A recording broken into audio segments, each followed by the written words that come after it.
Hello, welcome to the You at Your Best podcast. I'm your host, Morgan. So, for the people who have been following my podcast, you know that I've restarted my podcast like a million times. But I just wanted to come on here and make my new first episode all about my birth story and just motherhood in general.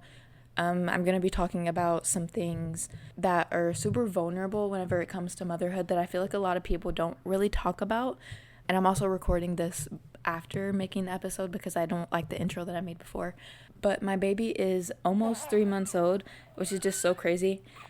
And also I'm feeding her right now, so if you hear any grunting, that's what that is. She grunts a lot. And she's just laying here smiling. I don't even think she wants the bottle anymore, but she may start crying. So if you hear any of those noises, just that's what it is. That's her. So let's just get into the episode. So being a mom is something that I never thought I would ever want. Like, most of my life, I kind of just felt really weird around kids. I didn't know how to act around them. I didn't know what I was supposed to do. I felt uncomfortable around them. But it's weird because it's like I went from never seeing myself as a parent to realizing that being a mom is what's always been meant for me. Just being able to stay at home and be with her all day and clean the house. Like, I actually really love that, which is really weird to say because in the past I would have said that sounds like a nightmare. But as I've grown and as I've started to find myself, I've realized that that's exactly what I want. Like, happiness for me is just having a simple life. But motherhood has been great. Having my little family, my boyfriend, our baby, and our 2 cats. We recently just got a new cat, so we have a new member to the family.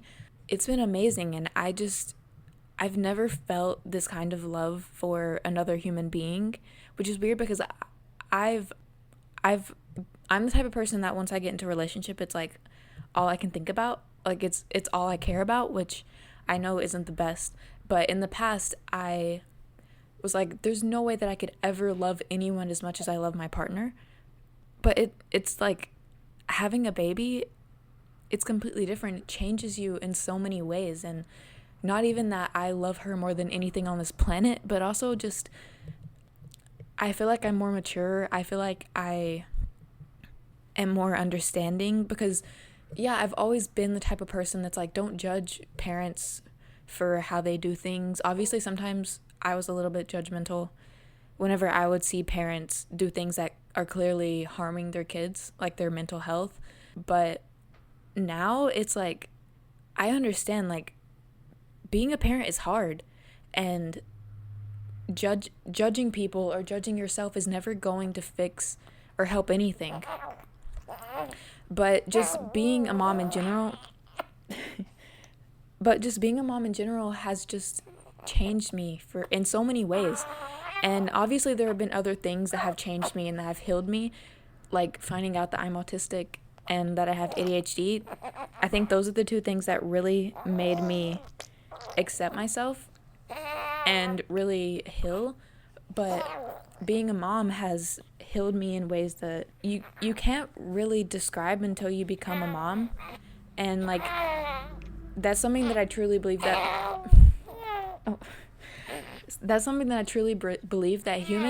as humans, we can be sympathetic towards other people in their situations, but we're never going to truly understand unless we've been through it. And being a mom is no different. Being a parent is no different. You never understand what it's like until you've been a parent. And I know so many people say, like, whenever you're the parent of an animal, it's the same, which it is similar if you're the type of, like, animal parent that's, like, super caring and would literally do anything for your pet. But it's 100% different. And once you have a baby, it's like that love that you feel for your baby overrides everything. And it's been amazing being a parent. I love everything about it, but it's also been really hard. And there have been parts of parenting that I never realized. I knew they would be hard, but I never realized how hard it would be until I went through it. And it's weird because in the moment, you never realize how the way that you plan things out, the way that you expected things to happen are probably not going to happen. My baby was born premature and she ended up being in the NICU.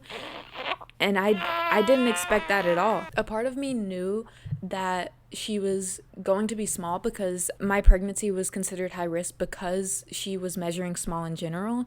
But I did not know that I was going to go into labor at 34 weeks. But what happened was my water broke at home. Well, actually, it broke. It was on a Saturday. It broke earlier in that day. But I just thought I had a lot of excessive discharge.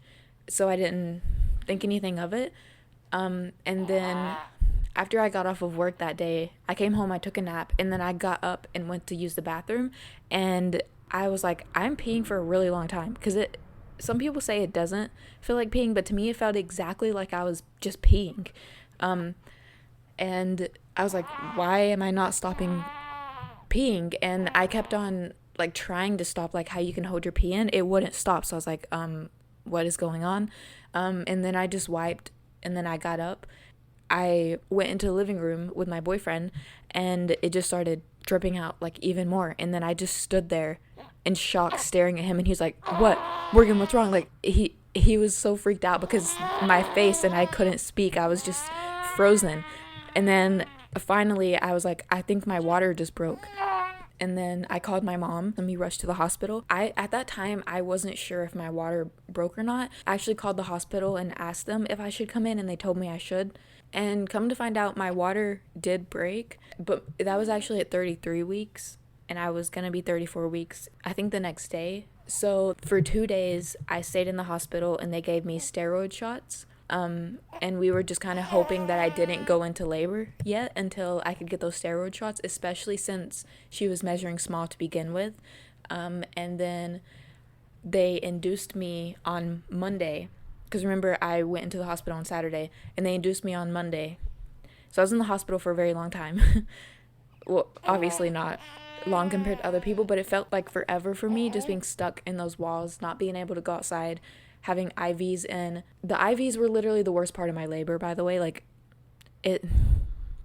I can't stand IVs. They freak me out, and they hurt my skin so bad. Like, there was one that I had in that kept on like popping out, and I could see it, and I freaked out. I literally had a panic attack and called my nurse, and then that one ended up bruising really bad of it, and they had to give me so many fluids, so many medications, 2 steroid shots in the hip, which those things freaking hurt. But they induced me on Monday, and my labor was 17 hours. Being induced takes forever. For anyone who hasn't been induced, the waiting on it is horrible, and you can't eat the entire time. So I was starving. My boyfriend felt bad eating, so he was starving. He ate a little bit, but he wouldn't eat as much as he wanted to because he felt bad with me watching him eat. And during my labor, for a while, I wasn't really dilating much, and I didn't really feel anything. I did have back labor, so I felt everything in my back. I feel like maybe that's why, like, I didn't really feel any cramps. But then I got the epidural whenever I was 3 centimeters dilated, because I wasn't really feeling anything at that point, but I was like, I don't even want to feel anything. So I was like, I want the epidural now. So I got it. It didn't fully take on my right side, so I felt so much pain whenever my contractions were up high. That was horrible, especially if I was laying on my side, because I actually planned on saying that I wanted to have her on my side while my boyfriend held my leg up, but I was in too much pain anytime I laid on my side, so I ended up having to have her laying on my back. So I felt intense pain, but it probably wasn't as bad as it would have been without the epidural, because I could tell that I definitely was numb on that side, just not fully numb, and then my left side was just completely limp. But I finally went into labor. Whenever I did, the nurse came in to like do checkups. I was telling her that like I was hurting so bad, and then she's like, okay, we can try to redo your epidural. Then she's like, but let me check to see how dilated you are. She checked, and I was 10 centimeters. And I was like, okay. It was weird because it took me forever to get to 4 centimeters, and then after that, it just zoomed by. Because my labor was 17 hours if you don't count the days that I was in the hospital. Like, actually, the time that I was induced to the time that I had her was 17 and a half hours. It's like 17 hours and 34 minutes or something like that. I don't remember. But she was like, it's time to have the baby. And I didn't freak out at all, which I thought I would, but I was just kind of numb. I I was like, okay, I can do this. It's fine. I was so calm, and they woke my boyfriend up. He went to the bathroom and then came back, and he was going to stand beside me and hold my hand, but he couldn't. He was about to pass out. He was freaking out. He was so scared, worried for me. So he had to go sit down. His entire face was so pale. Like, I've never seen him that pale in my entire life. And we were also worried because he has epilepsy and it's triggered by stress and not getting enough sleep, but especially stress. So we were like, we don't want him to have a seizure. So they had him go sit down. And all this was happening while my mom, my grandmother, and my boyfriend's mom were in the other room because we didn't let anyone in. I was not comfortable with anyone seeing me having a baby except for him, even though there were like 1,000,000 people in the room whenever you're having a baby, which I get it that they have to. But the midwife who was doing my labor, she told me that I would probably have to like practice pushing. Like, she would have to help me practice, and then they may have to call someone in to help the rest of the way because it was my first time ever having a baby. But as like we were like practicing, it was really easy to like push. She told me that I was a natural at pushing, but if I'm being honest, I think the reason why it was so easy was because my baby's head is so tiny. But I felt some pressure, definitely, but it didn't hurt barely at all because of the epidural, I'm guessing. I felt pressure on my right side, but other than that, it really didn't hurt, and I feel like I was so lucky because I know, like, I have a friend who had her baby, and even though she had the epidural, it still hurt really bad. She still ripped horribly, but I got really lucky. But also I feel guilty that the reason why my labor was so easy, I think, is because my baby was so small, and I feel really guilty that a part of me is kind of glad that I didn't have to go through a bad labor because it meant that my baby was born small and had to be in the NICU. But I think it's important to look at the positives in things. And even though I do feel guilty and I do feel like I'm just such a horrible mom because mom guilt is so hard to deal with, I know that a positive of my baby being born premature is that, in my opinion, it made my labor easier because she was so small. Her head was really tiny. Her head is still tiny. Most of her bows don't fit her head yet. She's just now getting into 0 to 3 months clothes. And I pushed for only 7 minutes, which I was so grateful for. And then she just came out, and I was like, oh my gosh, I did it. Like, I felt so proud of myself. And then I saw her, and she started crying right away, and we were worried that she would have a hard time breathing. So I was like, okay, she doesn't have a hard time breathing. And as she was in the NICU, she actually didn't need oxygen except for one time for 2 days, but it was only like 24% oxygen. The rest was just air. Her problem was just she had a really hard time feeding, and she still does struggle to feed, and it's really hard to get her to eat a full bottle. So, but it was just, I don't know, I was so scared the entire time. I was like, I'm gonna have a traumatic birth, and something went good, and that makes me so happy. And like, I know so many people have such traumatic births, and I am just so incredibly happy that mine was positive, even though there were parts that were not the best and that I still have to heal from, like how my baby was in the NICU. That's hard, having a baby in the NICU, going home and not being able to take them home with you. And just knowing that while I was laying there in the hospital for those 2 days before I was induced, being so scared because I had no idea what was going to happen. I had no idea if my baby was going to survive. I didn't know, and I was terrified. It was my first time ever having a baby. I didn't know what to do. I had so many mental breakdowns. I cried so many times. Luckily, I had my boyfriend there for me. My family and his family would come in sometimes, but but it was really my boyfriend that helped me through it all. He just let me talk about how I was feeling. He let me be myself. He let me have a meltdown. He didn't tell me I was dramatic whenever I was freaking out about the IV in my arm, he was just there for me the whole time. And I was so scared. Like, I don't think I ever really allowed myself to process how scared I was, because it's scary to process that. Like, I just want to move on with life because my baby's healthy, she's happy, she's doing great. And sometimes I feel like I'm just being ungrateful because she's doing good, so why should I still be kind of traumatized from that experience? But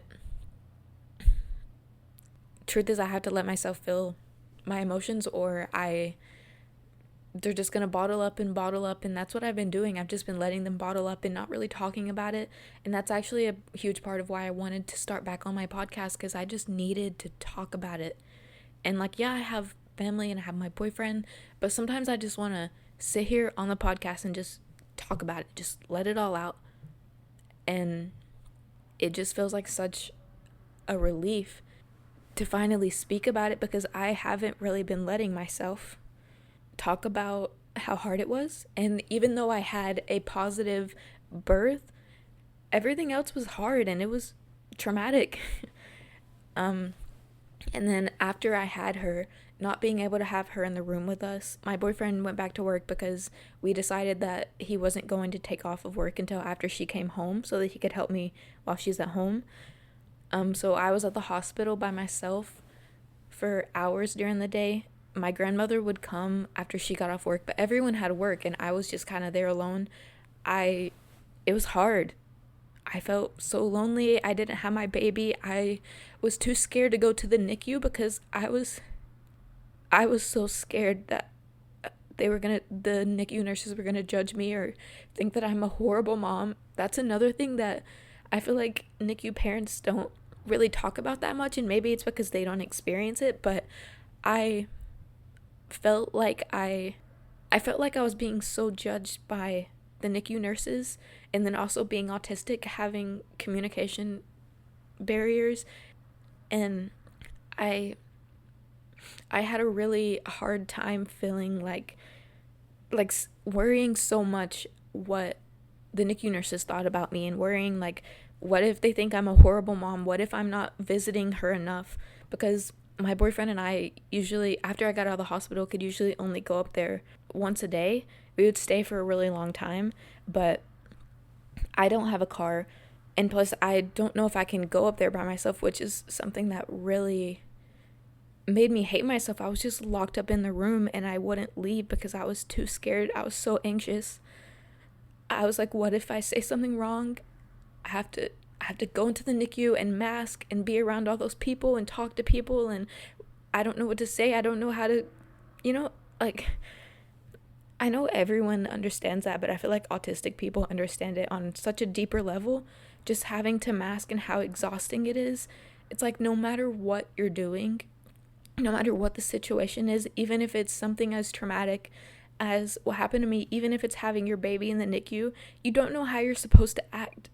And it's so hard to not mask. It's so hard to just be yourself and just react to things in the way that you would, because you don't know how you're supposed to act. And that made it really hard too, because I would just be in the room by myself and I was like, I should go to the NICU because that's what most moms would do. That's what a caring mom would do. But I couldn't get myself to leave the room.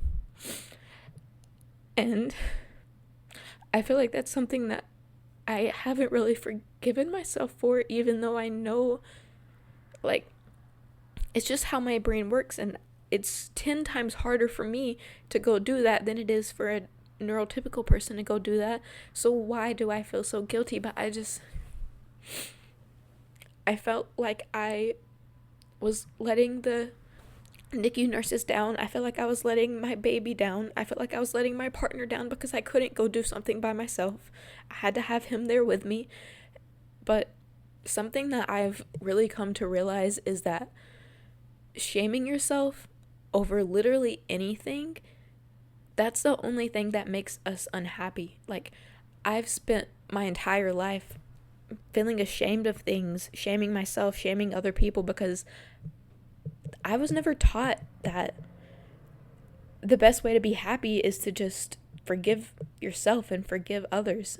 Like, I always thought that I had to linger on how horrible I did or horrible mistakes I made in the past. I had to hate myself because I was a horrible person, and if I'm a horrible person, I can't love myself. Like, I felt like that, but something I've really come to realize, especially after having a baby and being a mom, is that I have to forgive myself, and I have to make sure that my mental health is okay, because I have to do that for her. I can't be a good mom to my baby if I'm not good to myself. And I have to put myself first, and I have to remember that this is something that I can't change. I'm autistic, and that's never going to go away, so I might as well just accept it. Yeah, life is 10 times harder for me because I'm autistic. And being an autistic mom, like, people expect that autistic people shouldn't be parents. Whenever people hear that someone's autistic, they think it's the end of the world. They think it's horrible. But it's not, because something that, yeah, being autistic is hard, but I wouldn't change it for the world. And I know that being autistic is what's going to make me an incredible parent, because I'm so empathetic towards kids, because I understand what it's like. I know what it's like to have big emotions that people think are stupid, to freak out over things that people think stupid, to not understand what you're supposed to be doing, to be confused about life. And I'm sure everyone understands that, but being autistic, I feel like I understand it on such a deeper level. And I feel like I'm just naturally more patient because I'm autistic. I'm naturally more kind, especially since I started accepting myself for being autistic. So I know this episode is kind of all over the place, but I just really wanted to end it there. No matter what your situation is, if you're a parent, if you're in college, whatever it is, just forgive yourself for things that you've done in the past, even if it's horrible things. Even if it's things that you're like, I can't believe I did that. Like, it's okay. You can't change it. And beating yourself up is never going to fix anything, especially as a parent. Like, whenever you're a parent, you have to be on top of yourself. You have to be on top of making sure that your mental health is good, being there for yourself, because you have to do that not only for yourself, but also for your kid, because you can't show up as the best version of yourself if you don't even love yourself, or if your mental health is doing horrible. And I just really wanted to share my birth story, because I just feel like that's important, and it's a huge part of me. It's an experience that I will never forget, the good and the bad. And it's a very emotional thing that I feel like I don't really talk about much. So it felt really good talking about it today. But just remember that you are doing amazing, and everything will be okay. Like, no matter what happened in the past, no matter if as a parent you did something that you feel really guilty for, like how I felt guilty for not going to the NICU while my baby was just in there. I imagine her just laying in there, the NICU nurses taking care of her, and me not taking care of her because I'm too scared to go by myself. I think about that, and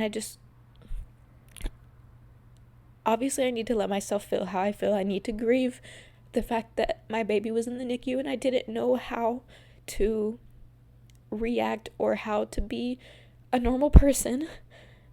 But I also have to remember that forgiving myself about this is so important for me and for her and for my boyfriend even, and just to have a happy life in general. So just remember, anything that you do as a parent or in general, it's okay. You can do better in the future. Like, there's something that I do a lot where I just kind of get stuck in this place, and I'm like, I can't really change anything because it's already been so bad. But you can always change things. Like, if you are the type of parent that gets really overwhelmed and overstimulated, and sometimes you yell at your kids, or you act annoyed at your kids, or you just kind of dismiss them, I get it. That's something that I would have kind of been a little bit judgmental about in the past, because I dealt with that as a kid, and I hate seeing kids go through that. But also, like, you're doing your best. And just because that's your cycle right now does not mean that you can't change it, because you can. You can always change. You can always get better. You just have to forgive yourself for the past, because something that I've realized and that I really had to learn was that if you don't forgive yourself for the things that you did in the past, you're just going to keep on repeating very similar things. So you have to forgive yourself. You have to remember that you're only human. You did the best you could with the resources that you had in that moment, and move on. Even if you hurt other people, even if you traumatized other people, even if you traumatized your kids a little bit, it's okay, because you can't change the past. All you can do is forgive yourself now so that you can be better in the future. Okay, and that's all for this episode. I don't know if I'm going to go back to posting every week because I have a baby, so it's really hard, and I feel like I just kind of want to make episodes whenever I feel like it, because I've tried so many times to make episodes, and every single time I just have such a hard time concentrating, because ADHD is hard, especially during postpartum. Like, I might make an episode about that if I remember, but having ADHD during postpartum, it's hard. Like, I'm fumbling over my words. I don't even know how to explain how hard it is. It's literally like, I don't know. Anyways, so that's the reason why I tried to make so many episodes, but since I have ADHD, I could not stay on track. I couldn't stick with one thing. My mind went everywhere. I talked about a million different things, and I couldn't talk about the one thing that I was trying to talk about. That's actually why I stopped making episodes this most recent time, because it's just exhausting having ADHD and trying to stay on track. And I get really frustrated and really overwhelmed. The last time I tried to make a podcast episode, I literally had a full-on meltdown. But I'm just going to be gracious with myself. If I can't post an episode every single week, that's okay. The only thing that matters is that I'm still making episodes, because it's still so important to me. And forcing myself to stay on a weekly schedule is hard. It makes me feel burnt out from making the podcast. It makes me not want to do it. It makes me get really overwhelmed every time I make an episode, and then I have a meltdown. So I'm just going to give myself grace, and if I don't make an episode for 2 months, then all of a sudden make another one again, it's okay, because at least I'm working on it. At least I'm doing something that I love, even if it's slower than I would want it to be, or even the fact that me not making an episode every week will probably mean that I don't get as many views, but that's okay, because this podcast is for me anyways. So that's it. Thank you guys so much for listening. See you whenever my next episode is.